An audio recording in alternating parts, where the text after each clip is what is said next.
یہ بات کہتے ہی صلاح الدین ایوبی نے بزرگوں سے کہا حضور آپ بھی دعا کرنا، دعا کی بڑی طاقت ہے۔ میرے نبی پاک نے فرمایا دعا مومن کا ہتھیار ہے، دعا مومن کا، دعا مومن کا۔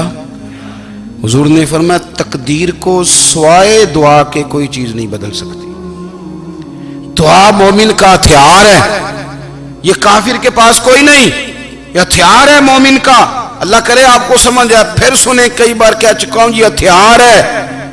کافر کے مقابلے میں جو تیرے پاس سب سے بڑا ہتھیار ہے وہ دعا ہے۔ دعائیں کرانی چھوڑ دی، کرنی چھوڑ دی، لینی چھوڑ دی۔ حضرت سیدنا انس بن مالک رضی اللہ تعالیٰ عنہ فرمایا کرتے تھے میں نے وہ رنگ دیکھا ہے جب حضور دعا مانگتے تھے اور حضور کی مقدس آنکھوں میں آنسو بھی ساتھ ہی بہا کرتے تھے، میں نے وہ انداز دیکھا ہے۔ تو صلاح الدین ایوبی بزرگ سے کہنے لگے آپ بھی دعا کیجیے، اور خود رونے لگے اور سر سجدے میں رکھ کے رونے لگے، اور عشاء سے لے کر فجر تک روئے، خوب روئے۔ صبح وہ بزرگ آئے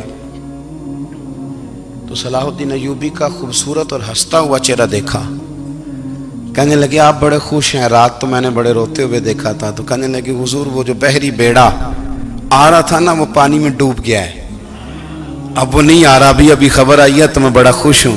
بزرگ کہنے لگے اٹھ سینے سے لگ اور سن ایک بات، وہ بحری بیڑا پانی میں نہیں ڈوبا، وہ تیرے آنسوؤں میں ڈوب گیا ہے۔ وہ جو تو رات رویا ہے نا رب کریم کی بارگاہ میں تو وہ ڈوب گیا ہے۔ حضرت عائشہ صدیقہ رضی اللہ تعالیٰ عنہ فرماتی ہیں ایک عورت تھی اور اسے نبی پاک صلی اللہ تعالیٰ علیہ وسلم نے نا وہ کلمہ پڑھ کے مسلمان ہوئی، مدینہ طیبہ آ گئی تو حضور نے مسجد نبوی شریف میں اس کے لیے مکان، ایک سادہ سا کمرہ ساتھ مسجد کے بنوا دیا، وہیں رہنے لگی۔ اکثر وہ سیدہ طیبہ کے پاس آتی تو حضرت عائشہ صدیقہ رضی اللہ تعالیٰ عنہ فرماتی ہیں وہ بڑی باتیں سناتی اور آخر میں کہتی وہ ہار والا دن بھی بڑا عجیب دن تھا اور میرے رب کی قدرتوں کا دن تھا، وہ بھی بڑا عجیب دن تھا۔ سیدہ عائشہ صدیقہ رضی اللہ تعالیٰ عنہ ایک دن فرمانے لگی کہ تو ہار والے دن کا بڑا ذکر کرتی ہے، وہ کیا دن تھا؟ تو خاتون کہنے لگی اماں جی وہ دن تھا جب میرے رب پر بھروسہ اور مضبوط ہو گیا، جس دن میرا اپنے رب پر توکل اور بڑھا، میرے ایمان میں یقین میں اور پختگی آئی۔ کہنے لگی میں ایک گھر کی کنیز تھی، نوکرانی تھی، اس گھر میں ایک بچی تھی جس کے پاس سونے چاندی ہیرے جواہرات کا ہار تھا۔ اس زمانے میں نا چمڑے کے اوپر لوگ ہیرے جواہرات لگاتے تھے، کئی دفعہ سرخ رنگ کے چمڑے پہ لگائے جاتے تھے، وہ بچی پہنتی تھی تو کہتی ہوں بچی کے اس نے اتار کے رکھا یا اس سے گرا وہ ہار تو چیل اسے اٹھا کے لے گئی گوشت سمجھ کے اور میرے سامنے اٹھا کے لے گئی۔ گھر والوں نے مجھ سے پوچھا، یہ بخاری میں موجود ہے، گھر والوں نے پوچھا مجھ سے کہ وہ ہار کہاں ہے تو میں نے کہا چیل اٹھا کے لے گئی۔ گھر میں کچھ چوری ہو جائے تو سب سے پہلا الزام کس پہ لگتا ہے؟ ملازمین پہ۔ کہتے انہوں نے مجھے بڑا مارا، بڑی تکلیف تھی، حتیٰ کہ میری شرمگاہ تک کی تلاشی لی، میری عزت اتنی خراب کی میں بتا نہیں سکتی۔ میں نے اپنی زندگی میں ایک واقعہ دیکھا، ایک امیر گھر میں چوری ہو گئی، ملازم کو اتنا مارا کہ وہ چارپائی پہ پڑ گیا، پولیس والوں سے اتنی مار پروائی گئی کہ وہ بیچارہ چارپائی پہ پڑ گیا، اور پھر وہ اتنا بیمار ہوا اور کچھ دنوں کے بعد پتہ چل گیا کہ چور تو اپنا بیٹا ہے ان کا، پھر اس کا انتقال ہو گیا۔ اب وہ سیٹھ صاحب اور گھر والے آ کے نا مرنے والے کے کان میں معافیاں مانگ رہے ہیں، کان میں۔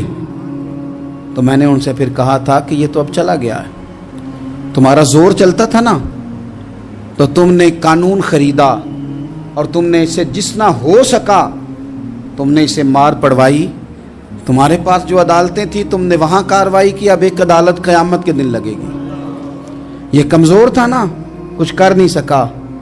میرے نبی پاک صلی اللہ علیہ وسلم نے فرمایا سن لو، اگر سینگ والی بکری نے بغیر سینگ والی بکری کو تکلیف دی ہوگی نا تو قیامت کے دن اسے بھی بدلہ دینا پڑے گا کہ تیرے پاس سینگ تھے اور تو نے اسے مارا تھا۔ وہ خاتون عرض کرتی ہے سیدہ عائشہ کی خدمت میں کہ مجھے بڑا مارا، مجھے تکلیف دی، میں کہہ رہی تھی کہ میرے سامنے چیل لے گئی ہے پر وہ نہیں مان رہے تھے، اماں جی انہوں نے مجھے بڑا مارا۔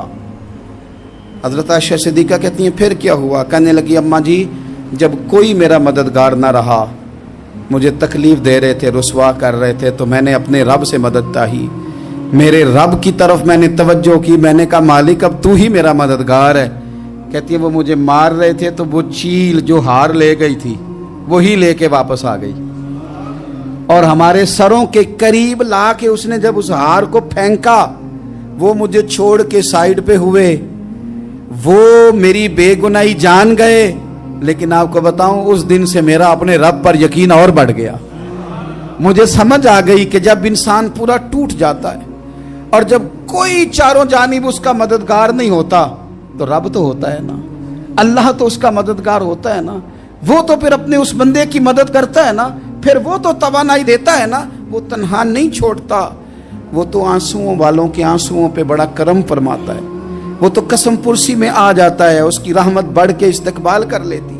او میری ملت کے جوانوں، مزہ نہیں آ جاتا جب ساری دنیا سوئی ہو، ساری دنیا، اور بستر بھی گرم ہو اور نیند بھی پورا غلبہ کر رہی ہو، اور اچانک گھنٹی بجے دماغ میں، آنکھ کھلے، گھڑی پہ نظر پڑے، 3:30 4 بجے کا پیغام گھڑی بتائے، اور کوئی چڑھتی جوانی والا اٹھ کے وضو کرے، اور جب وہ مصلی کھول کے بچھائے تو مدینے والے محبوب کہتے ہیں کہ ہر نماز پہ رب ثواب دیتا ہے، اور جو اٹھ کے تہجد کی نماز پڑھے اسے دیکھ کے تو رب مسکراتا ہے، جو اس کی شان کے لائق ہے، جو اس کی شان کے لائق، وہ مسکراتا ہے، خوش ہوتا ہے کہ میرا بندہ تہجد میں اٹھ گیا، وہ مسکراتا ہے۔ کاش ہماری صبحیں کبھی اپنے مالک کے نام ہو جائیں، کاش کے صبحیں۔ حضرت ابو الحسن رحمۃ اللہ تعالی علیہ حضرت معاذ ابن جبل رضی اللہ تعالیٰ عنہ کے پاس بیٹھا کرتے تھے، فرماتے ہیں ان سے جو پیار بڑھا تو پھر میرا مصلی سے بھی بڑھ گیا۔ تابعین فرماتے ہیں صحابی رسول سے محبت ہوئی تو ذکر سے بھی ہو گئی، پھر درود شریف سے بھی ہو گئی، محبت ان سے بڑھی تو پھر اللہ نے مسجد کا پیار بھی بڑھا دیا۔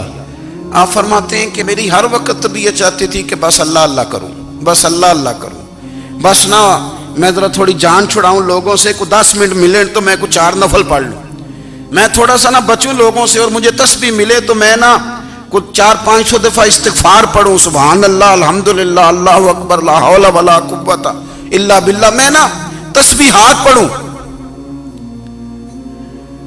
فرماتے ہیں کہ بچے تھے گھر میں 6-7، غربت تھی، کام ملتا کوئی نہیں تھا، اور میں کام چور نہیں تھا، کام ڈھونڈتا تھا، پر اللہ کی قدرت کے کام نہیں ملتا تھا۔ فرماتے ہیں کہ میں نے ایک دن اپنی اہلیہ سے کہا کہ آج میں پھر جاتا ہوں کام ڈھونڈنے، تو میری بیوی بڑی فرما بردار تھی، پر اس دن نہ غربت کے ہاتھوں تنگ آ کے کہنے لگی آج نانا کوئی تو چیز لے کے آیا، تو مجھ سے بچوں کی بھوک نہیں دیکھی جاتی ہے، سب روگاں دا روگ محمد جس دا نام غریبی، کنڈ بلا کے لنگ جاندے نہیں دوست یار قریبی، آج نہ کچھ لے کے آیا تو میں بچے لے کے میکے چلی جاؤں گی۔ شیخ فرماتے ہیں کہ میں بڑا پریشان گھر سے نکلا، پر میں نے صبح سے لے کے زور تک کام ڈھونڈا، کام ملا کوئی نہیں، تو میرے دل میں خیال آیا چلو کام نہیں ملتا تو اللہ اللہ تو کرے نا، چلو بندوں کی مزدوری نہیں ملتی تو رب کریم کی عبادت ہی کرتے ہیں۔ فرماتے ہیں کہ میں نے نا فرات کے پانی سے وضو کیا، نہر کے، شدید دھوپ تھی، ساتھ ریت تھی اور ریت تپ رہی تھی، میں نے اپنا رومال وہیں مصلی کے طور پر بچھا لیا، اور فرماتے ہیں کہ زور سے لے کر عصر تک نماز پڑھی، دھوپ بھی پورے زور پہ، پر میرے سجدے کا ذوق بھی پورے زور پہ۔ فرماتے ہیں سورج بھی چمک رہا ہے اور رب کی عبادت کا ذوق بھی پورے زور پہ، میں سجدہ کروں تو پھر میرا اٹھانے کو جی نہ چاہے۔ میرے استاد لکھا کرتے تھے، یہ ان کا شعر ہے، وہ کہا کرتے تھے مجھے سوز دے، مجھے ساز دے، اور مجھے نیم شب کا نیاز دے، دم سجدہ خود کو میں توڑ دوں، مجھے ایسا ذوق نماز دے، اور میں تیری بہار کا پھول ہوں، میں کھلا بھی ہوں تو تیرے لیے، مجھے میری شاخ سے توڑ لے، مجھے اپنی زلف کا ناز دے۔ بھائی فرماتے ہیں کہ عصر تک میں نے نفل پڑھے، دل ڈھلنے لگا، عصر کی نماز پڑھی اور میں وہاں سے چلا۔ اب میں جب نکلنے لگا تو دل میں خیال آیا کہ چھوٹی چھوٹی دیواریں ہیں گھر کی، بغیر کچھ لیے جاؤں گا تو بیوی دور سے دیکھے گی تو شور کرے گی کہ پھر خالی ہاتھ آ گیا ہے۔ کہتے میں نے اپنے اسی رومال میں جس پہ میں نے نماز پڑھی تھی نا، رومال میں کیا عقیدے پنجابی جو صافہ کہتے ہیں، اسی میں نا میں نے کچھ ریت بھر لی کہ وہ دور سے دیکھے گی تو سمجھے گی کچھ لے کے آیا ہے، چلو جا کے اسے بتا دوں گا کہ آج پھر مزدوری نہیں ملی۔ کہتے ہیں وہ ریت لے کر جب میں گھر میں گیا تو پہلے بیوی دروازے پہ کھڑی ہوتی تھی، پوچھتی تھی خالی ہاتھ آ گئے ہو؟ آج میں نے دیکھا تو ہے ہی کوئی نہیں۔ فرماتے ہیں میں اندر داخل ہوا، سلام لیے، کونے میں نے وہ رومال رکھ دیا اور میں نے آواز دی کہ بھلی مانس کہاں ہو؟ تو وہ کہنے لگی آپ منہ ہاتھ دھو لیں، میں روٹی لے کے آئی۔ میں نے کہا روٹی کہاں سے آ گئی؟ یہاں تو کئی دنوں کے فاقے، تو کئی دنوں کی غربت ہے، یہاں تو اس گھر میں تو فقیری ہے۔ فرماتے ہیں کہ وہ روٹی لے کے آئی اور اس وقت کی جو موجودہ نعمتیں تھیں، سمجھ لیں سلاد، اچار، ہر چیز ساتھ لائی۔ میں نے کہا کہ بچے کہاں گئے؟ کہنے لگی وہ کھانا کھا کے کھیلنے گئے، آپ کھانا کھا لیں آ جاتے۔ کھانا اس نے چن دیا۔ میں نے حیرت انگیز لہجے میں ساری نعمتیں اپنے دسترخوان پہ دیکھ کر کے بیوی سے پوچھا یہ کہاں سے آیا کھانا؟ بچوں کو تو نے کہاں سے کھانا کھلایا؟ یہ سارا کچھ کیسا ہے؟ تو کہنے لگی پتہ نہیں آج آپ کس کریم کی مزدوری کرنے چلے گئے تھے، پتہ نہیں کس کریم کی، میرے گھر میں تو اتنی نعمتیں آئی ہیں کہ مجھ سے سنبھالی نہیں جا رہی، اتنا اناج ہے، اتنا گندم ہے، کس کریم کے دروازے آج چلے گئے تھے؟ یہ کہتے کہتے وہ اٹھی اور اٹھ کر کے کہنے لگی پہلے بڑا کچھ آیا تھا، اب کیا لے آئے ہو؟ اور جا کر کے نا اس نے وہ ریت والا رومال کھولا، کہنے لگے میں تو لے کے آیا تھا ریت، تو میرے رب نے اسے بھی سونے اور ہیرے بنا دیا تھا۔ جب آپ کی توجہ اللہ کی جانب، میرے نبی پاک صلی اللہ تعالی علیہ وسلم نے فرمایا ہر چیز اپنے رب سے مانگ، ہر چیز مانگ، ہر چیز مانگ۔ یا رسول اللہ کیا کچھ؟ میرے محبوب نے فرمایا تیرے گھر میں نمک بھی ختم ہو جائے تو وہ بھی اپنے رب سے مانگا کر، تو مانگنا وہ تجھے دے گا، تو اس کی بارگاہ میں کشکول طلب دراز تو کرنا۔ اور ترمذی شریف میں عجیب لفظ ہے، رسول کائنات نے فرمایا، رب کریم فرماتا ہے جب میرا بندہ ہاتھ اٹھاتا ہے نا تو مجھے حیا آتی ہے کہ میں خالی کیسے لوٹا دوں اس کے۔